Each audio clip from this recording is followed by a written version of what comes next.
Okay, we are here at VRIC in Vancouver, and we have the pleasure of speaking with JP Cortez, the Executive Director for the Sound Money Defense League. How are you doing? I'm doing well, Kevin. It's great to be here. Thank you so much. Glad to have you.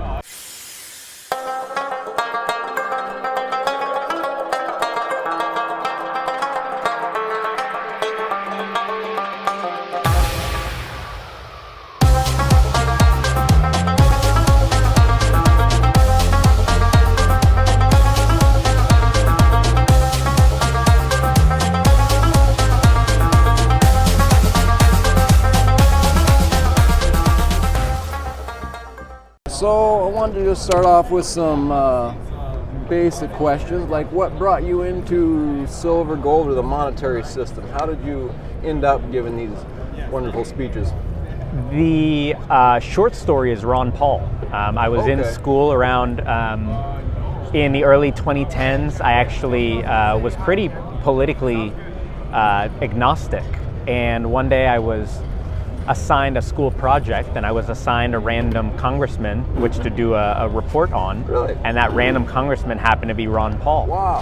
And that sort of sent me down the rabbit hole of, obviously Ron Paul's work led me to the Mises Institute, Ludwig von Mises, F.A. Hayek, these Nobel Prize winning Austrian free market economists.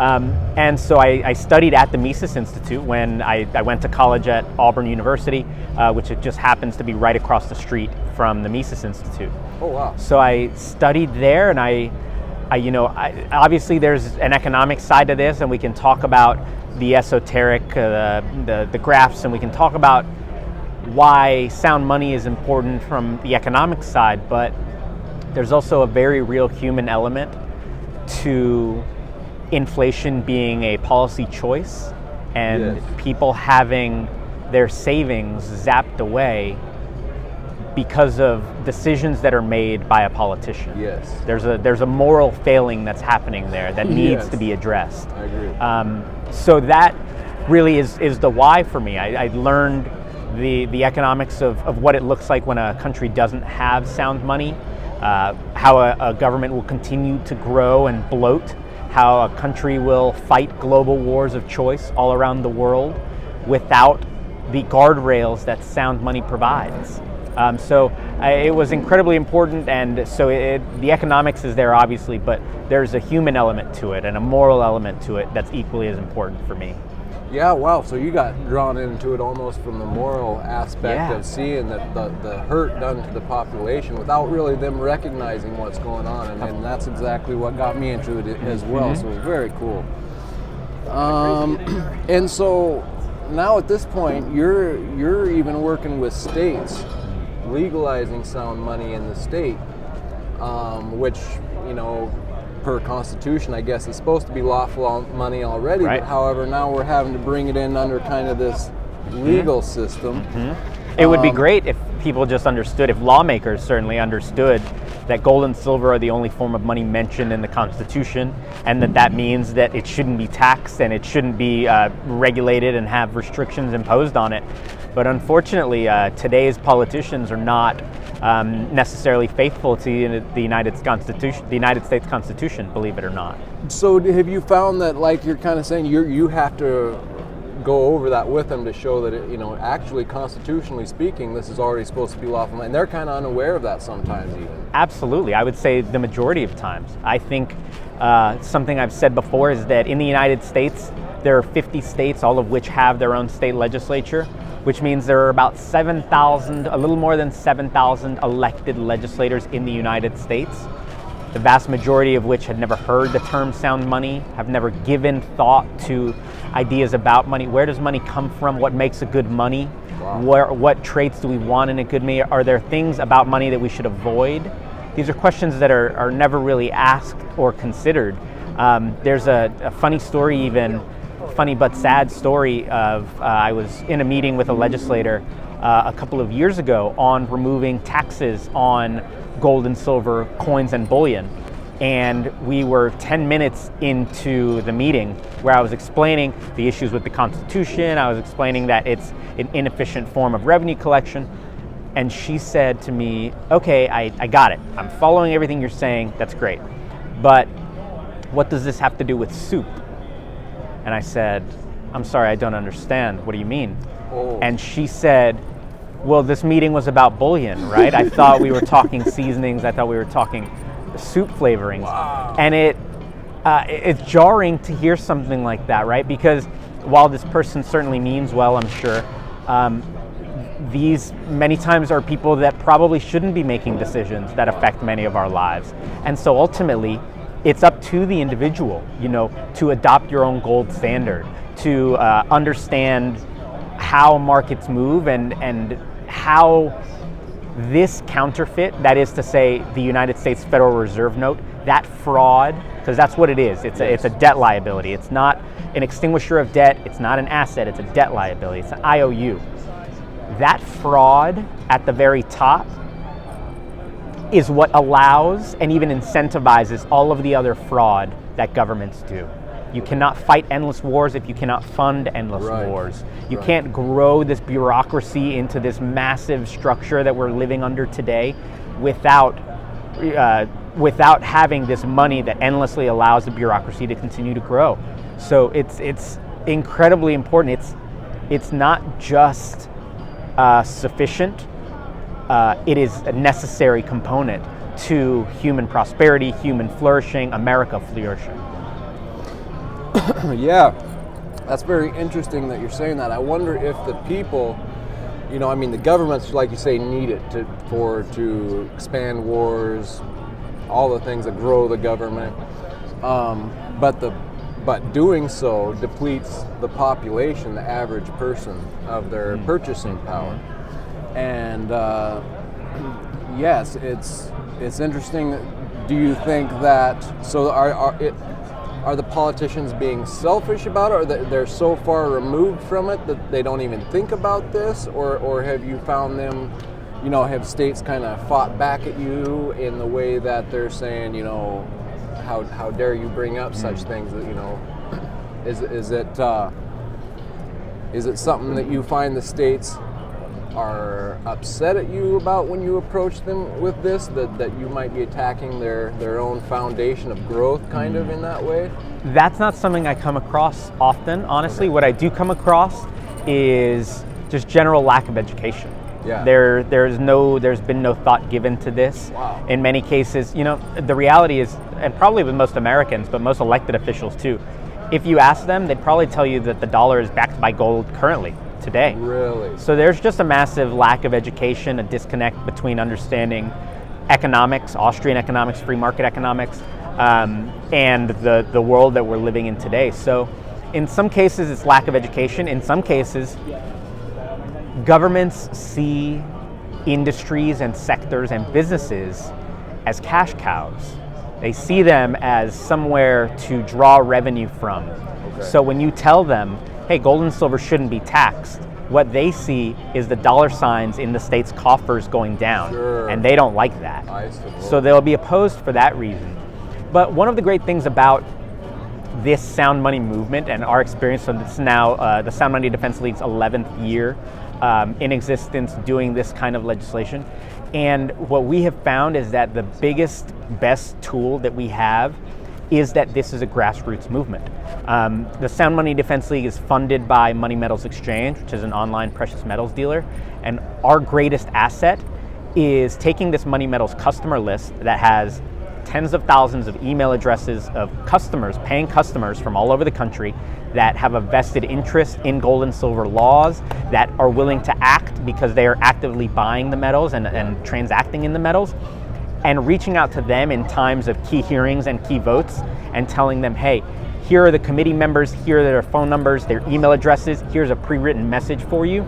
We just need you to contact the legislator. Because more than any other tool, that more than experts going up and talking about how great the legislation is and explaining to legislators that it's in the Constitution, more powerful than any of that is hearing from people in the state, getting representatives having their switchboards blown up and their email inboxes blown up from people in the state saying, we want this, we elected you, you represent us. Yeah. And so that has been debatably really our most powerful tool, and I can say for certain because I've heard legislators say this on Senate floors and on House floors that, wow, we had no idea that this was such a big issue in our state. We had never even heard of this. Really? And after dozens of hundreds of phone calls and emails and written letters, wow, we understand that this is a big deal in our state. And that's not me lying or telling a story that's one of those fish stories that like it grows every time. Right. I'm sincere, and there's proof, there's footage of legislators admitting to this. And yes, it's such a strong realization that, like, especially in the States,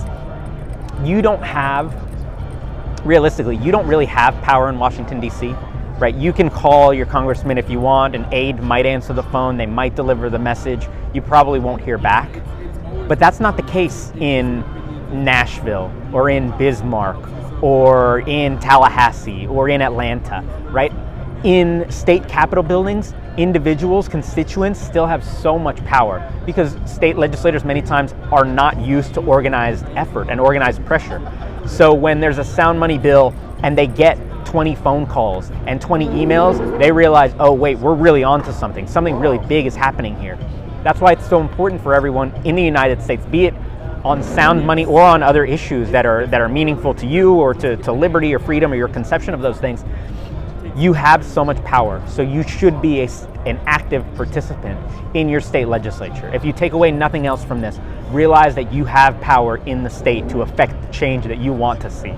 Wow, okay, that's great information. Well, since we're talking on that, last I looked, I heard like 27 states or somewhere in that, the last I checked, had at least looked into legalizing or making it legal tender, or taking off the tax that's on it in the state. Tell me a little bit about that. Is that a approximate right number? So that is I'll say that in 2024, this past year that just ended, there was more than 65 pieces of legislation introduced across more than 27 states. So what we're saying is more than about 60% of the country is actively considering changing legislation that allows investors to buy gold and silver without being taxed, sales tax or capital gains tax. States that are introducing legislation to establish gold reserves, to bolster state funds and pension funds, for example, with physical gold held within the state. So there is so much electricity behind this movement, and that was 2024. And so the end result of that was 7 states passing legislation. Okay. That legislation that, like I mentioned, sales tax, capital gains tax, reaffirming legal tender status. And then in Utah, interestingly, it was the bill that allowed the state to invest $180 million in physical gold to be held on the state's balance sheet. This is becoming more and more of a trend, right? You hear a lot about BRICS talk and a lot about de-dollarization. And the implication there is that, wow, countries that have an adversarial relationship with the United States are moving away from the dollar. But if you look closer, you'll see that it's not just countries with adversarial relationships to the United States. In some cases, it's allies. It's countries that are allies whose central banks are stockpiling gold. And in other instances, it's states. The states of the United States themselves, more and more of them, almost a dozen already this year, have introduced legislation to establish gold reserves, to establish in some case digital currency reserves, Bitcoin reserves, things like that. So I think the big theme here is that, whether you're an enemy or an ally or even a part of the United States itself, there is a lot of interest in moving away from dollar-denominated assets and investing in something that knows purchasing power will last and has lasted for thousands of years. Wow, that's awesome. I know we kind of touched on this, but what are some of the biggest holdups that you see when you approach a state? What's something that keeps coming up, or kind of something reoccurring, or that stands out to you, anything like that? The largest thing, probably the most common thing, would be issues with fiscal notes. This is kind of a wonky term. It's a document that the state ascribes to every single piece of legislation that gets introduced that says what it will cost the state to enact. So each state, every single piece of proposed legislation in most states has a proposed price tag, essentially. The thing is that most states don't carry granular data enough on just gold and silver. So in many cases, tax forms, state tax forms, don't have sections for gold and silver bullion. It will be included in a section that includes jewelry and other assets like this. So it's impossible to really get a number on how much a state really sells, how much taxable, how much the state should collect in taxes based on that, because it's really impossible to know. The state doesn't really collect that information. And unfortunately, that means that there tends to be a lot of leeway with how these fiscal notes are put together. So occasionally, if you get, for example, I think a capital gains bill that we worked on in Georgia last year had a fiscal note of, I believe, almost $20 million. The state said that it would lose out on if it stopped collecting capital gains on gold and silver. Wow. That same piece of legislation was introduced in Iowa, where we passed it out of the House of Representatives, and the fiscal note there was $400,000. So this is a lot more art than science, and it's barely art. And in some cases, you might have departments of revenue or legislative offices that might not necessarily like a piece of legislation and could potentially use a fiscal note to tank its prospects of passage. So that's one that we get hung up on a lot. Occasionally, like I mentioned, states don't want to lose tax revenue. The idea of not taxing things means that they have less to spend, so they try to avoid that. Recently, a really interesting constitutional legal battle that's brewing in the state of Kentucky right now. This past year, after a multi-year effort, Sound Money Defense League, Money Metals Exchange, we passed legislation in Kentucky that says that purchases of precious metals are exempt from the state sales tax. Okay. This is a great win in Kentucky. It became the 46th state in the country to end this tax. Nice. But unfortunately, the governor vetoed the bill and said, if you have money to invest in gold, you have money to pay taxes. And the governor then directed his Department of Revenue to collect the tax, regardless of what the legislature said and voted on, and told the Department of Revenue, you will continue collecting this tax, and if bullion dealers do not comply, they will be met with the penalty of legal action. So they've created this structure. The issue is the governor doesn't have the power to veto the bill that he vetoed. In the state constitution of Kentucky, it says that the governor can only apply vetoes to certain bills. The bill that the gold and silver sales tax exemption was included in was not one of those bills. The governor overstepped his power. The attorney general wrote an opinion saying the governor cannot do this. This is an illegitimate, unconstitutional veto. But still, the governor said no. Governor Beshear said, I don't care what the legislature wants. I don't care what people of the state want. I know what's best, so the Department of Revenue will continue collecting this tax. Wow. So now, I'm happy to say, just last week, 2 pieces of legislation were introduced in Kentucky. The first was to a reintroduction of the sales tax bill. If the governor didn't like it this time, the state just decided, okay, we'll pass it again. We'll ram it down your throat. Wow. If you didn't like it the first time, we'll pass it again.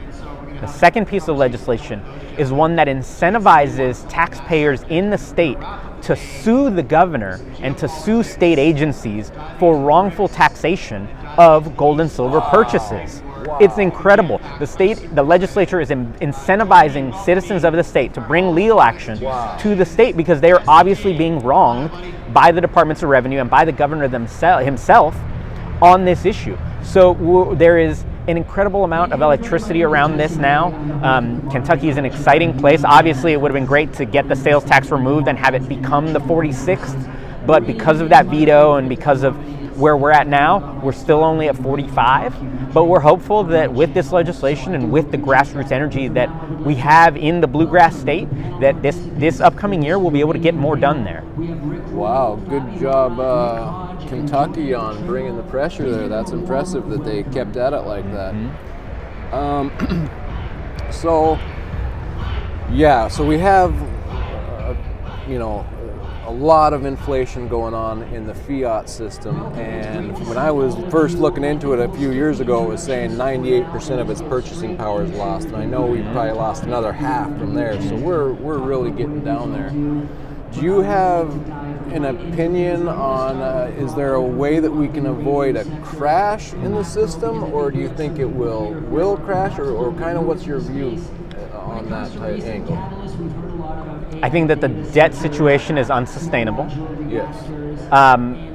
I think that when you look at hyperinflationary episodes throughout the world, throughout history, they are ugly and they're painful, and there's a lot of bloodshed and hurt that has to come, that malinvestments that are made because of the manipulation of the interest rates has to liquidate, and all of that has to be felt. As a question of whether or not the United States itself can avoid the incoming depression, recession, hyperinflationary event, I'm not hopeful. Yeah, that's kind of the seat I'm in as well. It looks impossible to get out. Do you think that we're reaching like an exponential point? I kind of feel like I've heard people talk about it gets to a point where it exponentially really rises, and I kind of feel like we're getting close. Okay. What do you think about that? I think that, so today is Inauguration Day. To all of those who observe the holiday, Donald Trump, his second term is sworn in today. Yep. I think that in 2016, and on the campaign trail, he said some really interesting things about gold and silver. It sounds like he has at least some instinct towards sound money, but the reality is that if you're relying on any politician or any non-politician, if you want to consider Trump a non-politician, to fix this problem, you don't really understand the issue. Right. This is a fundamental structural issue that I'm not necessarily hopeful that Trump can fix, or has the will to fix, or that even Doge and this agency that is supposed to be dedicated to shrinking the redundancies in government. I'm not necessarily hopeful that there's will to do any of those changes, in large part because you can't seriously address America's spending and debt issue without addressing entitlement spending and military spending, defense spending. And there's no political will in Congress to reduce those things. So I'm not necessarily hopeful that this administration, or really any administration, will take their foot off the gas. But I think that speaks to why it's all the more important that individuals readopt their own gold standard. Not seeking politicians or institutions to save them, but realizing that, well, one, this is largely the fault of those institutions. They cannot be responsible for fixing the problems that they are actively causing themselves. Right. You would not call an arsonist to put out a fire. Right. So I think that's probably the most important thing. And on the legislative side, the reason, the why behind passing this legislation is to remove the briar and the disincentives in the way of people being able to reestablish their own gold standard, personal gold standard. So that's kind of why we do it, to allow individuals to save and to allow entrepreneurs and innovators to continue to innovate within money, right? We've seen more of that than we've seen in a long time recently, between tokenization of digital gold assets, digital asset-backed digital currencies, fractional metals that are good for bartering, even things like the gold back, like these foil notes that have actual gold inlaid in them. So we're seeing smart-driven entrepreneurial people innovate within this space, and I'm hopeful that we're going to see more of that, and we'll see ultimately a reimagining of what money is. I think Hayek, F.A. Hayek, Nobel Prize-winning economist, said that money was captured in its most primitive form. The government captured it and declared a monopoly on it, and since then there's been little to no innovation in money. What if that wasn't the case? What if we freed up this space and treated it like any other good subject to competition and let the best asset win? Denationalize the currency. Allow the money, the best money, gold and silver historically have been the best money. And I think if you allow the market forces to determine which monies are good and which monies are bad, you'll find that people don't wake up in the morning and choose the United States dollar. Sure. You're trapped. Right. You just don't know it. You don't have any other alternatives. There's too many restrictions and taxes on anything else that could be a viable alternative. That needs to change. Couldn't agree more. Couldn't agree more. Okay, so before we move on here, I wanted to touch on confiscation. What are your thoughts there? Do you think that that's a possibility? Probably, maybe we're, is that something that, as a reaction, that if they see people getting scared away from the dollar, that they're going to attack, or do you think what's your take there? So I think historically, right, we know that it has happened in the United States, most famously in 1933 with Executive Order 6102, which criminalized the possession of gold in the United States by FDR. So we know there's precedent. We know this has happened. I will say that I think my thesis on this is that I find it very unlikely. Yeah. The reason for which is because in 1933, when this gold confiscation last took place, the reason the confiscation took place is because in order to print more money, they had to have more gold in a vault. Right.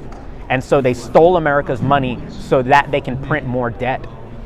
The issue today is that there is no longer a tie to any gold at all. The gold doesn't need to be in a government vault somewhere, and that doesn't stop them from printing. They will simply print anyway. So the purpose behind a confiscation doesn't make sense anymore, as far as like a question of needing it in order to expand the monetary base in ways that they didn't before. So yeah, I think I find it unlikely. I think that investing based on confiscation. So, for example, there's talk about some items. You may have heard some items are said to be non-confiscatable, or right. that is the promotion or the pitch around that given item.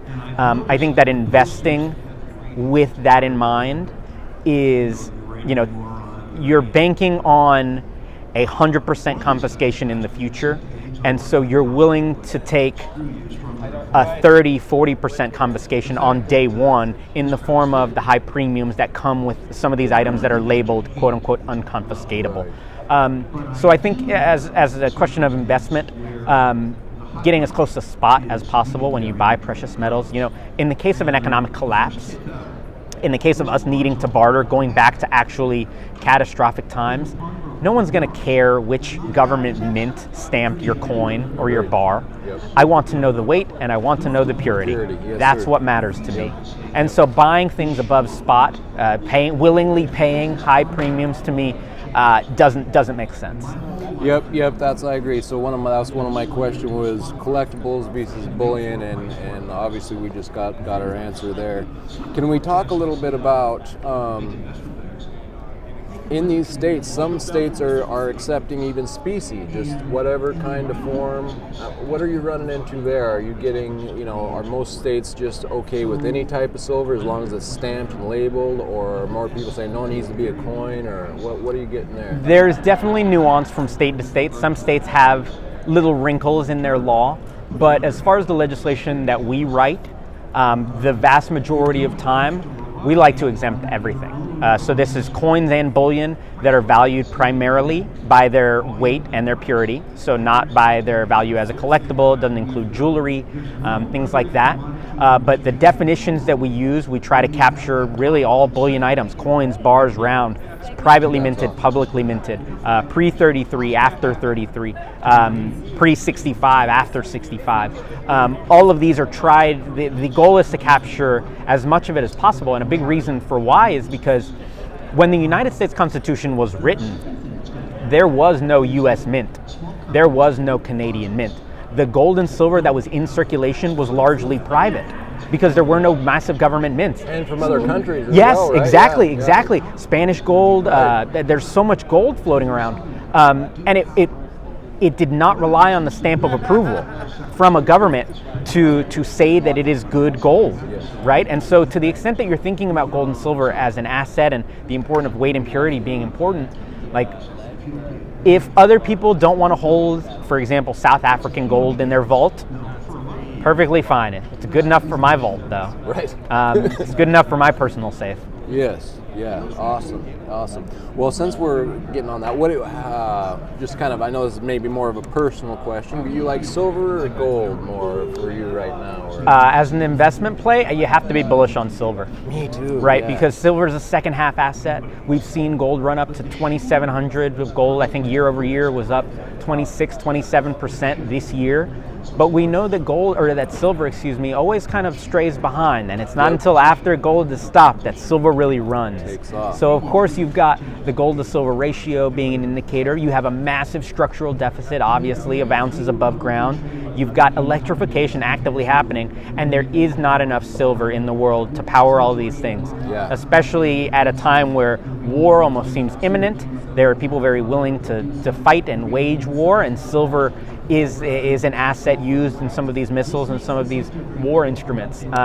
So as a question of price, I am holding silver right now, and I'm expecting it to run. I'm hopeful that will be a great play, along with electrification being the theme, along with lithium, battery metals, assets like that. Right, silver gets used up in so many different ways, where gold is more just held. Once it's pulled out of the ground, it stays above ground, but silver can end up back in the landfill and in the ground. So yeah, indeed. Okay. What about other commodities? Do you look much at other commodities? A little bit, and so we're at the VRIC, so I have to say the mines here are incredible, the talent here. You learn so much, and one of the things I've learned for years now coming to this conference are uranium plays. Fabi Lara does incredible work on uranium. Steve Barton, another person who's here that does a lot of work, a lot of research, a lot of interviews in the uranium space. Those are holds of mine that have done extremely well. And then I think another big one for me would be the battery metals I mentioned, specifically the royalty model. Electric Royalties is a company that I'm very excited about. I'm a shareholder there, and this is a royalty model battery metal. And so if you believe that the trend is towards electrification, solar, EVs, having these mines, having these assets is literally irreplaceable. It is a necessary component of these. So I am super bullish, it's certainly over the medium to long term, on both uranium and the battery metals. Nice. And of course, I think I know your answer here, but physical versus paper. It's got to be physical, right? Yes. If you don't own it, you don't. Or if you don't hold it, you don't own it. Yes. One of the greatest assets, one of the greatest reasons to invest in gold and silver is to insulate yourself from counterparty risk. Literally everything else has counterparty risk. Everything else is someone else's liability. But in the case of gold and silver, it's not. So to hold that is to hold a final extinguisher of debt. So to have an asset with that feature and then to willingly paperize it and to choose to leverage it or to choose to go into paper markets, you're losing the safety that comes with, right. The entire counterparty risk argument is completely moot when you go into spaces like that. And frankly, spaces like that are heavily manipulated, and they're a really great place for more unsophisticated, less plugged-in investors to lose a lot of money. I agree, especially probably at a time where we're in right now with the monetary system on edge. And yeah, I agree. Okay. So we know we've been in a deficit for 4 to 6 years, kind of on what we're pulling out as opposed to using yearly. And so that leaves me kind of to the stockpiles of silver. Have you done much looking into what we have for stockpiles of silver? Or I don't know much there. I honestly have not. I don't know a ton about it. I think that, I don't. I'm sorry. No, it's a question I have because, looking at our, how, we're coming in at, 200 million short? A deficit, yeah. And you're hearing, of course, I think Russia was talking about recently adding silver as a strategic asset. Yes. I think that obviously this is an industrial metal that does not move and has different use cases as gold. But to be sure, Russia and those countries are actively stockpiling gold too. Yes. So Maybe they're planning to launch a bunch of missiles or use metals Right. that way, or maybe Putin and his team have realized that sound money, a decentralized money, a depoliticized money, is more beneficial to the world, frankly. Indeed. And that leads us right into the investment demand or industrial demand. I hear a lot of people say, investment demand will never affect the price, but then, with industry using up so much, and us being it doesn't take much investment, so it's kind of a both-weighted thing. Do you have any comments on that? Yeah, I think you're probably right that as the above-ground silver supply continues to deplete in ways that can't be recovered, that could potentially have a price on or an effect on retail prices. I think that maybe bigger than that, a bigger effect of retail prices would be the participation, right? We're seeing in the East, retail investment has really picked up, and you're seeing a lot of retail investment out there. And that really hasn't come out West so far, even with the rush of prices, even with stuff running. We haven't really seen that happen in retail in the West yet. Indeed. There are a lot of reasons for that potentially. I think one of them could be, at the same time that gold is running and silver is doing well, you have things like Bitcoin Right. that are running incredible amounts, and I think that is currently a shiny object that a lot of people are getting into. There are a lot of inflows, obviously, into Bitcoin that we've seen. There's talk about countries. There's obviously businesses here in the United States, corporations whose entire balance sheet is pretty much Bitcoin. But I think what we'll see, and that isn't to say that they shouldn't be. I'm not anti-Bitcoin, but all of the people that just rushed into this space have never experienced a 70, 80% drawdown in their lives. Right. And when that comes, when it undoubtedly comes, because that is the monster that is Bitcoin, I think there are going to be a lot of people saying, wait, I got into Bitcoin because this idea of immutable, permissionless money really resonated with me, but this sort of volatility is not something that I as an investor can take on. And then you start looking around, okay, what are alternatives, right? If these are the properties I want my investment or my money to have, what else is there? And so when all of that inflow that went into Bitcoin eventually becomes outflow, I think we'll see more of that hopefully appear in the retail markets here in the US, or in the West. Right, indeed, I agree, and it's interesting, like you say, it's a shiny thing right now that people are looking at, and it's always modeled kind of as a gold coin, and when they model it. So, but in actuality, you're not buying anything but a code or digits or. So I agree with you there. Okay, so last question I have here is, you talked a bit about electronic money. What are you seeing there as far as on the electronic money side? Are you seeing like we have some tokenization, I know, of gold and silver? What are your thoughts there, kind of? I think that I've seen a lot of that asset-backed digital currencies becoming more and more ubiquitous. There are large names in the space even now that do this asset-backed digital currency. I think that anytime you make an investment at all, you should always be aware of what you're buying, and you should do your due diligence. Frankly, I don't necessarily trust any given private business to act in the best interest of my money, the same way I don't trust a government to do that. And governments have shown time and time again that that sort of power is susceptible for capture. And so trusting a private business that's telling you, here's your tokens, this is all backed by gold that we have stored in a vault. The gold may be there. I just encourage everyone, to the extent that you want to be involved in these assets, to make sure that you learn to read audits, you learn to read some of these reports, you're able to look through the obfuscation and the static in some of these reports, because you have to be sure that the gold is there, right? If you're looking at, for example, specifically gold-backed digital currencies, if it's not actually backed, if the gold is not actually there, you have a glorified Federal Reserve note. You don't have anything better than the money we already have. And kind of the issue, I think, is that people, it has shown the power, the desire to obtain a monopoly on money is maybe the most sought after power in all of history. This is what governments choose because it's the single greatest indicator and way to manipulate the economy, to be able to control money and the value of money.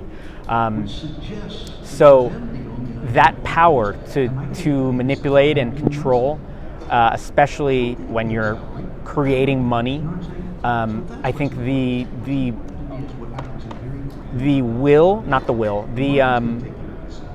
impulse, or maybe the opportunity to do that is high. Sure. And so you have to make sure when you're investing in these, you're choosing the right businesses, you're learning about teams, you're learning about management teams that are behind these projects, and you're just doing your due diligence more than anything. Right, and I would say for me, I haven't got into that side yet. I definitely want to secure my own, like we say, hold it. You need to hold it, and then once you have a good holding, then maybe then you can play, or you can choose that. But I think establishing, I already said it, but readopting your own gold standard, creating your own stack, making sure that you're not relying on the government or whoever to come save you. Those to me are the most important. Perfect. Okay, JP, that was absolutely awesome. Thank you so much for what you do. Thank you for talking to me. We all in the precious metals community really appreciate you. So thank you so much. Thank you so much for having me, Kevin. Great to be with you. All right, thank you.